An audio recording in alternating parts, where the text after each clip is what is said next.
ಅದು ಈ ಊರಿನ ದೊಡ್ಡ ಕೆರೆ. ಇದರ ಮೇಲೆ ಕಣ್ಣಾಕಿದ್ದ ಮರಳು ದಂಧೆಕೋರರು ಕೆರೆಯ ಓಡಲನ್ನೇ ಅಗೆದು ಬಗೆದು ಹಾಕ್ತಿದ್ರು.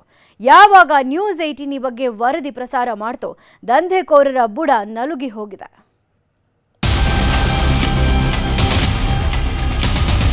ಕೋಲಾರದ ಮುಳಬಾಗಿಲಿನಲ್ಲಿ ಫಿಲ್ಟರ್ ಮರಳು ದಂಧೆ ಎಗ್ಗಿಲ್ಲದೆ ನಡೀತಾ ಇದೆ. ಮಣ್ಣು ಗಣಿಗಾರಿಕೆಯಿಂದ ಕೆರೆ ಕಾಲುವೆ ಅಗಲಾಗಿದೆ.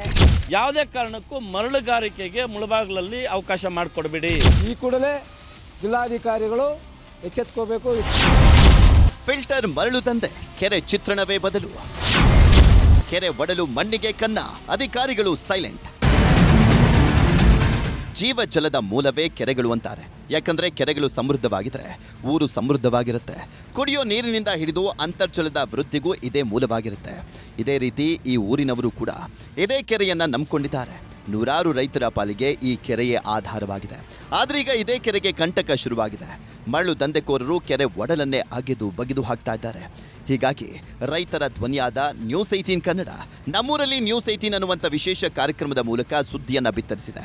ಯಾವಾಗ ಅಧಿಕಾರಿಗಳಿಗೆ ಬಿಸಿ ಮುಟ್ಟಿಸುವಂಥ ಕೆಲಸ ಆಯಿತು, ಸ್ಥಳಕ್ಕೆ ಓಡೋಡಿ ಬಂದಿದ್ದಾರೆ. ಇದು ಕೋಲಾರ ಜಿಲ್ಲೆಯ ಮುಳಬಾಗಿಲು ತಾಲೂಕಿನ ಚಿಕ್ಕನಗಬಾರ ಕೆರೆ. ಇಲ್ಲಿಂದ ಆಂಧ್ರದ ಮಾಡಿ ಕೆರೆಗೂ ನೀರು ಹಾದು ಹೋಗುತ್ತೆ. ಇದೇ ಕೆರೆಯಲ್ಲಿ ಈಗ ಎಗ್ಗಿಲ್ಲದೆ ಅಕ್ರಮ ಮರಳು ಗಣಿಗಾರಿಕೆ ನಡೀತಾ ಇದೆ. ಇದರ ಪರಿಣಾಮ ಕೇವಲ 100 ಅಡಿಗಳಷ್ಟು ಇರಬೇಕಾಗಿದ್ದಂಥ ಕಾಲುವೆ ತನ್ನ ಆಕಾರವನ್ನೇ ಕಳೆದುಕೊಂಡಿದೆ. ಇಲ್ಲಿರುವಂಥ ವಿದ್ಯುತ್ ಕಂಬಗಳಿಂದಲೇ ಅಕ್ರಮವಾಗಿ ವಿದ್ಯುತ್ ಪಡಿತಾ ಇದ್ದು ಫಿಲ್ಟರ್ ಮರಳು ದಂಧೆ ನಡೆಸ್ತಾ ಇದ್ದಾರೆ.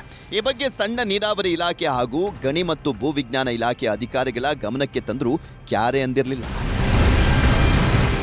ಪೊಲೀಸ್ ಇಲಾಖೆ ಕೂಡ ನಾನು ದಯವಿಟ್ಟು ಆಗ್ರಹ ಮಾಡ್ತೀನಿ. ಯಾವುದೇ ಕಾರಣಕ್ಕೂ ಮರಳುಗಾರಿಕೆಗೆ ಮುಳಬಾಗಿಲಲ್ಲಿ ಅವಕಾಶ ಮಾಡಿಕೊಡಬೇಡಿ. ಇದನ್ನು ಮರಳು ಫಿಲ್ಟರ್ ಮಾಡೋದಕ್ಕೆ ಅದು ಅಕ್ರಮ. ಅದು ಗಣಿ ಮತ್ತು ಭೂವಿಜ್ಞಾನ ಇಲಾಖೆ ಇರ್ಬೋದು, ಸಣ್ಣ ನೀರಾವರಿ ಇಲಾಖೆ ಇರ್ಬೋದು, ಈಗಾಗಲೇ ನಾವು ನರಕ ಅನುಭವಿಸ್ತಾ ಇದ್ದೀವಿ. ಫಿಲ್ಟರ್ ದಂಧೆ ಮಾಡುವುದು ಕಾನೂನು ಬಾಹಿರ, ಕಾನೂನು ಅಪರಾಧ ಅಂತ ಎಲ್ರಿಗೂ ಗೊತ್ತಿರೋ ವಿಚಾರನೆ. ಅಕ್ರಮ ಮರಳು ಫಿಲ್ಟರ್ ದಂಧೆಗೆ ಕಡಿವಾಣ ಹಾಕಿ ಆ ಫಿಲ್ಟರ್ ದಂಧೆ ಮಾಡ್ತಾ ಇರೋರ ವಿರುದ್ಧ ಕ್ರಿಮಿನಲ್ ಮೊಕದ್ದಮೆ ದಾಖಲು ಮಾಡಿ ಬೇಸಿಗೆಯಲ್ಲಿ, ಯಾಕಂದರೆ ಇನ್ನೇನು ಕೆಲವೇ ದಿನಗಳಲ್ಲಿ ಬೇಸಿಗೆ ಪ್ರಾರಂಭವಾಗ್ತಾ ಇದೆ, ಆ ನೀರು ಕಲುಷಿತವಾಗದಂತೆ ಜಾಗೃತಿ ವಹಿಸಿ ಜಾನುವಾರುಗಳಿಗೆ ಇಲ್ಲ ಕುಡಿಯೋ ನೀರಿಗೆ ಉಪಯೋಗಿಸ್ಬೇಕಂತೇಳಿ ಮಾನ್ಯ ಪೊಲೀಸ್ ವರಿಷ್ಠಾಧಿಕಾರಿ ಮತ್ತು ಜಿಲ್ಲಾಧಿಕಾರಿ ಮನವಿ ಮಾಡಿದ್ದಾರೆ. ನಮ್ಮೂರಲ್ಲಿ ನ್ಯೂಸ್ 18 ವರದಿ ಸಿಕ್ತು ಫಲಶ್ರುತಿ. ಸ್ಥಳಕ್ಕೆ ಅಧಿಕಾರಿಗಳು ದೌಡು. ಇದು ನ್ಯೂಸ್ 18 ಇಂಪ್ಯಾಕ್ಟ್. ಅಕ್ರಮ ಮರಳು ಗಣಿಗಾರಿಕೆ ಬಗ್ಗೆ ನ್ಯೂಸ್ 18 ವರದಿ ಪ್ರಸಾರ ಮಾಡ್ತಾ ಇದ್ದಂತೆ ಗಣಿ ಮತ್ತು ಭೂವಿಜ್ಞಾನ ಇಲಾಖೆ ಅಧಿಕಾರಿಗಳು ಓಡೋಡಿ ಬಂದಿದ್ದಾರೆ. ಯಾವಾಗ ಅಧಿಕಾರಿ ವರ್ಗ ಬರ್ತಾ ಇದೆ ಅಂತ ಗೊತ್ತಾಯ್ತು, ಮರಳು ಮಾಫಿಯಾ ಟೀಮ್ ಅಲ್ಲಿಂದ ಕಾಲ್ಕಿತ್ತಿದೆ. ದಂಧೆಕೋರರ ವಿರುದ್ಧ ಕ್ರಮ ಕೈಗೊಳ್ಳಲಿಕ್ಕೆ ಕೋಲಾರ ಎಸ್ಪಿ ಕನ್ನಿಕಾ ಸಿಕ್ರಿವಾಲ್ ಸೂಚಿಸಿದ್ದು ಕೆರೆ ಒಡಲನ್ನ ಬಗೆದು ಹಾಕ್ತಿದ್ದವರಿಗೆ ನಡುಕ ಶುರುವಾಗಿದೆ. ಒಟ್ನಲ್ಲಿ ಕೆರೆಯನ್ನ ಅಗೆದು ಬಗೆದು ಹಾಕ್ತಿದ್ದಂಥವರಿಗೆ ನಡುಕ ಶುರುವಾಗಿದ್ದು ಅಧಿಕಾರಿಗಳು ಕಟ್ಟುನಿಟ್ಟಿನ ಕ್ರಮ ಕೈಗೊಳ್ಳಬೇಕಾಗಿದೆ. ರಘುರಾಜ್, ನ್ಯೂಸ್ 18 ಕೋಲಾರ.